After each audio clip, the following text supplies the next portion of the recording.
Hi everyone, so in this video today we're going to try out the Shell charging network. This is a network of chargers that are found at Shell forecourt locations, and they include 50 and 150 kilowatt chargers. So the one I'm going to try today is 150 kilowatts. The nice thing about the Shell network, I've never used them before, so this is a first experience for me, is that they allow contactless card payment. So it's supposed to be nice and simple. You don't have to use an app, you don't have to use an RFID card, although they do offer one of those if you want to use that method of payment to sign up and just pay by direct debit. But it'll be nice to see what it's like just using a contactless card on a rapid charger. So yeah, if you could please like, subscribe, all that kind of thing, that'd be great.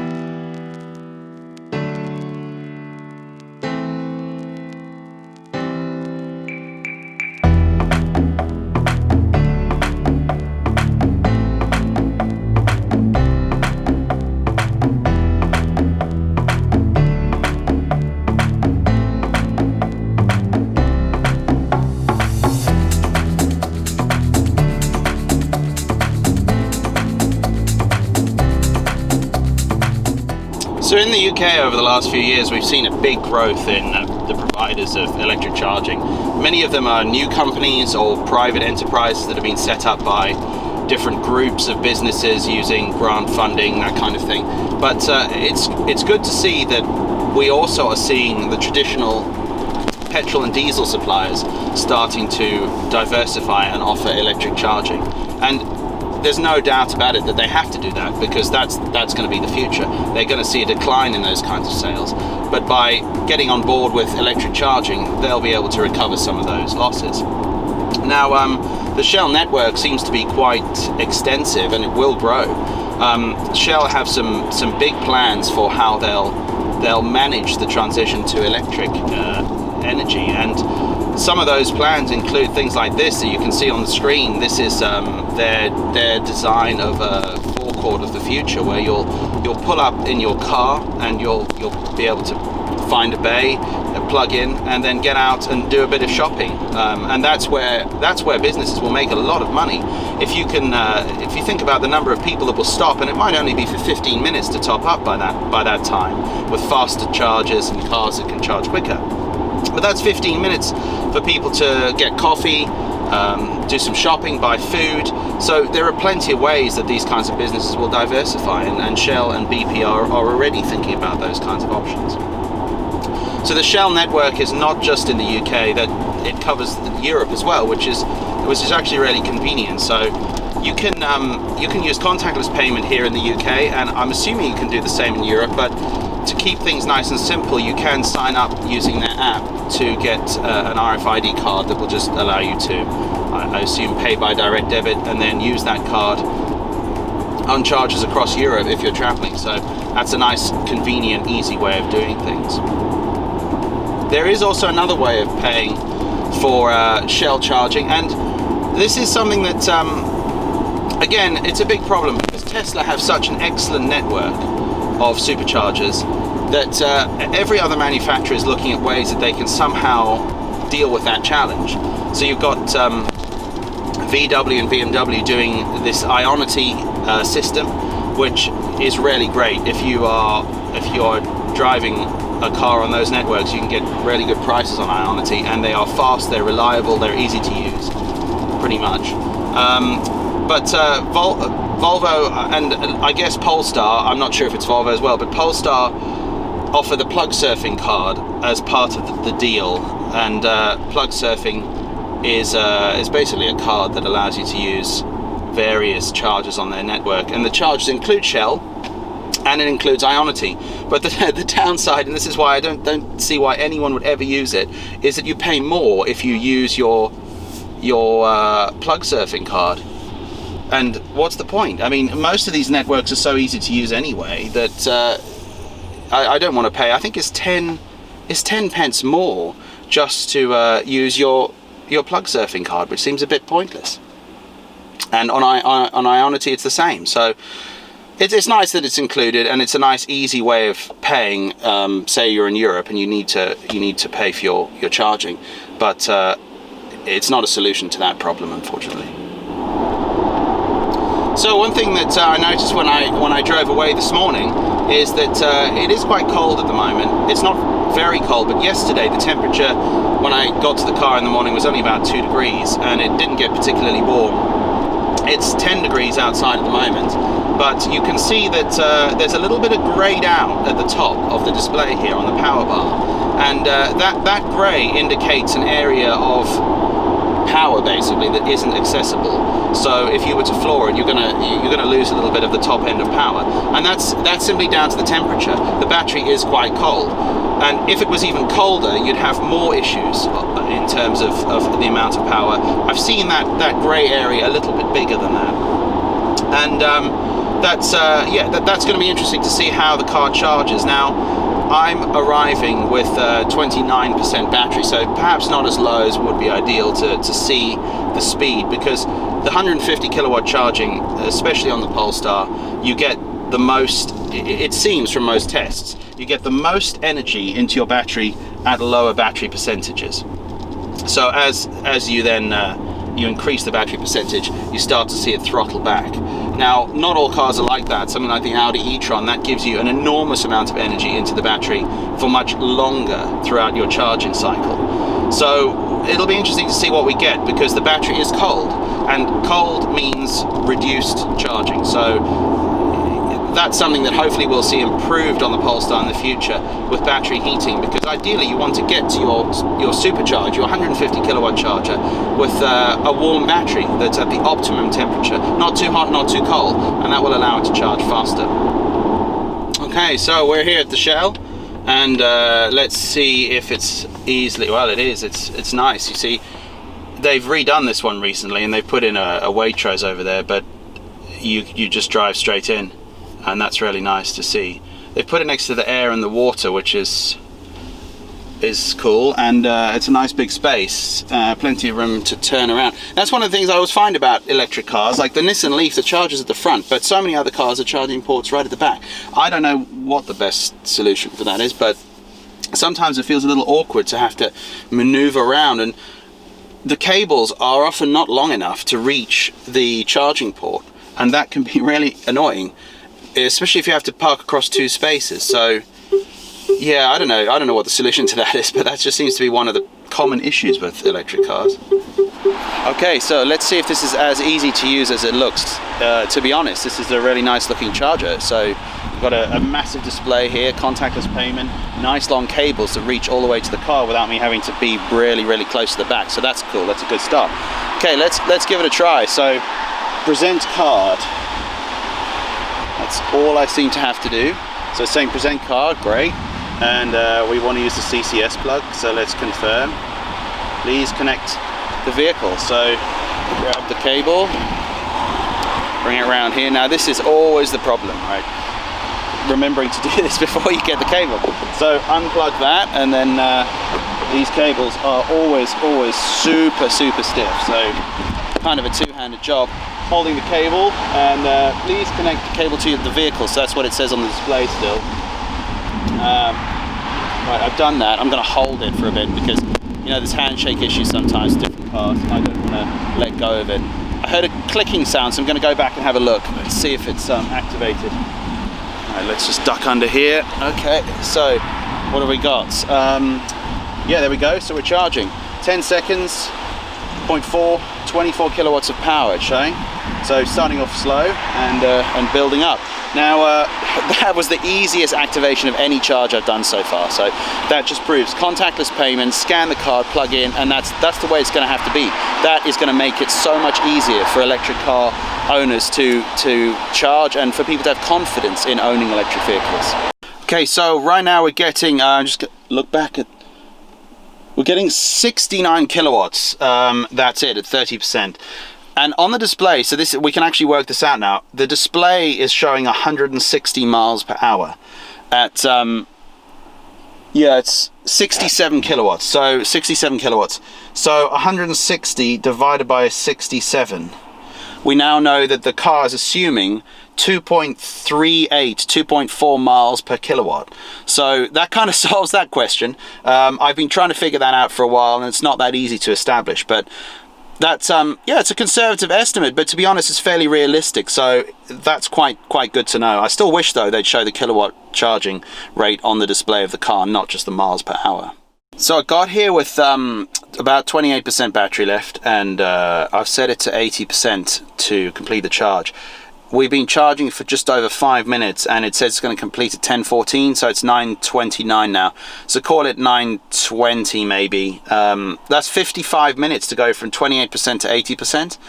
It's quite slow really when you think about it. I mean, we're on a 150 kilowatt charger, but that's the issue. It's the cold temperature issue, I think, that is going to be the problem. It's estimating it realistically, but if we could just warm that battery up before we got here, then that might charge a lot faster. So until we get warmer weather in the country, it'll be really hard to establish that. But I do hope that that's a feature that Polestar might be able to integrate at some point in the future. Okay, so we're at 40% now, just over 41%, 74 kilowatts we're getting on the display. So yeah, 75 at the moment. So one thing I didn't know, I just spotted on the top of the display here, it's to save 4 pence per kilowatt hour when you use the Shell Recharge app and charge card. So that's one really good reason to sign up. You do save. So 39 pence per kilowatt hour if you use contactless payment, and 35 pence if you use the app. So yeah, well, I'm going to sign up in that case, just in case I need it in the future. And that's one thing that's worth noting. That price isn't that bad when you think about it. I used an Ionity charger in another video coming up. That's significantly more, nearly double that price. Maybe it's actually over double that price, but that is a lot.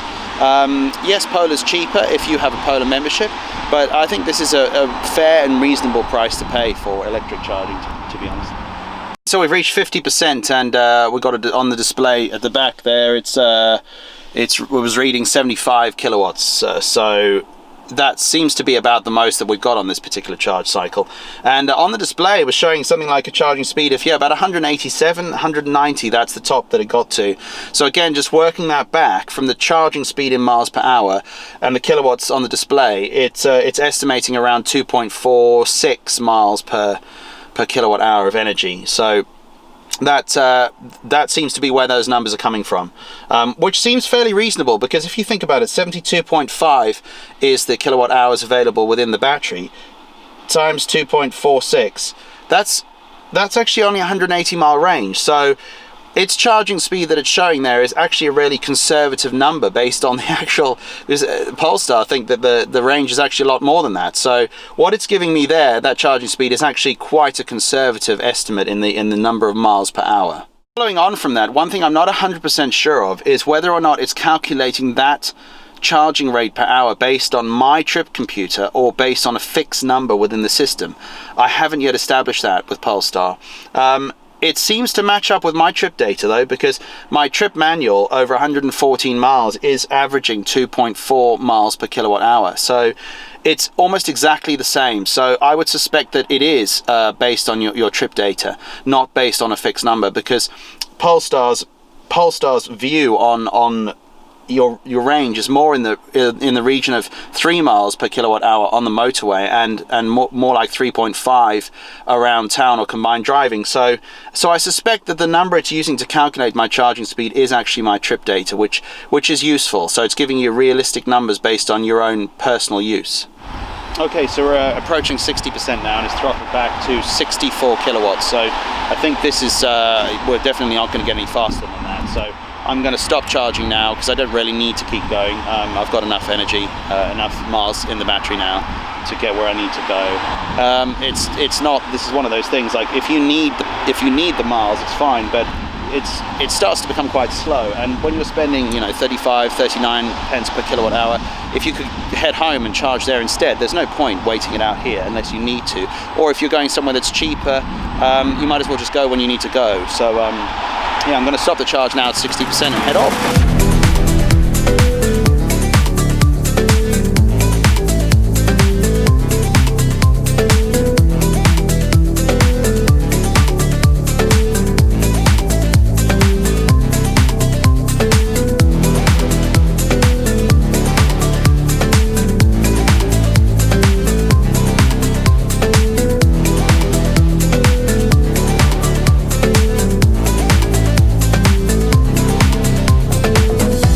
Okay, so yeah, finished charging and just working out those numbers. 26.8 kilowatt hours of energy in 23.5 minutes. That works out to an average of 68.43 kilowatt hours per hour. So, you know, it's pretty slow, yeah, just about 70, but barely, and hardly any faster in this case than using a 50 kilowatt charger. Now, that's probably down to battery temperature, to be honest. I don't think it's the charging unit. It seems to be working fine. But it's something to bear in mind that you're not going to get anywhere near the 150 kilowatts, and this was a much slower charge than the one when I used the BP Charge Master. So that was warm at that time.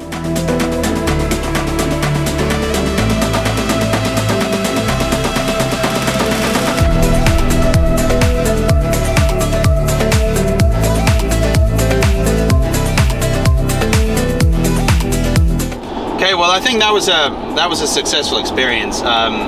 It's nice to go and use a charger that was probably the easiest one I've ever had to use so far. Like, literally just swipe your contactless card and plug the car in, and it worked. The handshake worked as well. There was no lag. It didn't take a long time to activate either.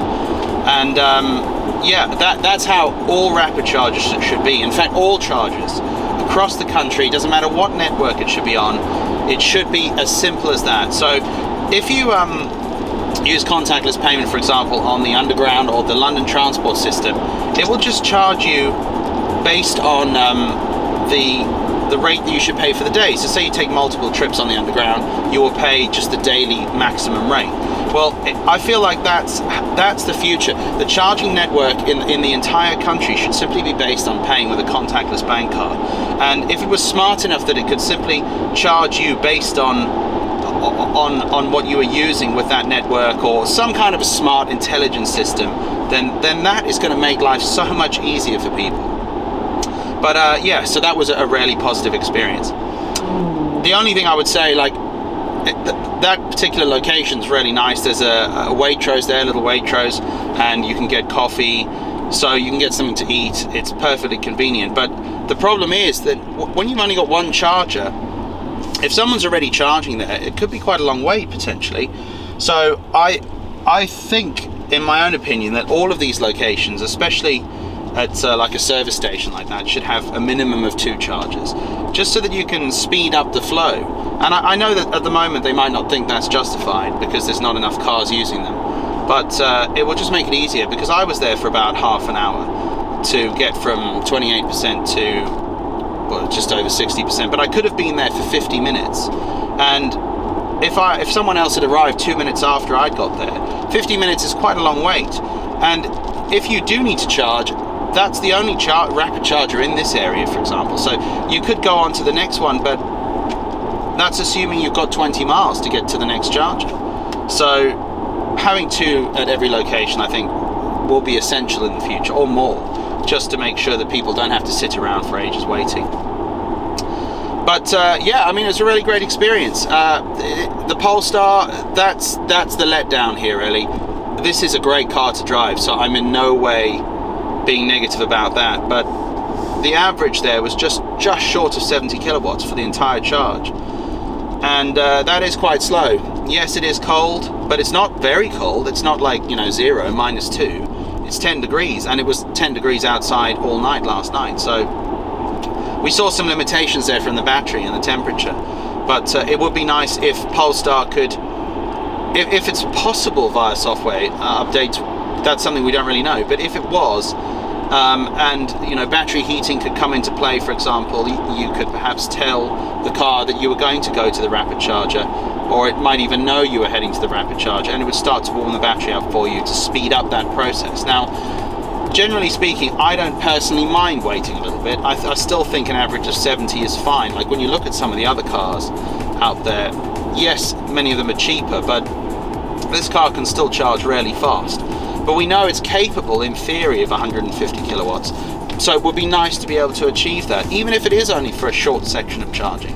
Because if you can go from 10, 15% up to 50% at 150 kilowatts, and then it throttles back, you can at least then make that decision if you want to carry on with charging or just stop there and then go on to the next charger. So that would be a nice thing to see in the future from Polestar. But yeah, it was a good experience, and I hope this video was helpful. showcasing what it's like to use the Shell rapid supercharging 150 kilowatt system. And yeah, if you could subscribe please, and like, comment, great to hear what people think, and I'll see you again with the next video very soon. Thank you.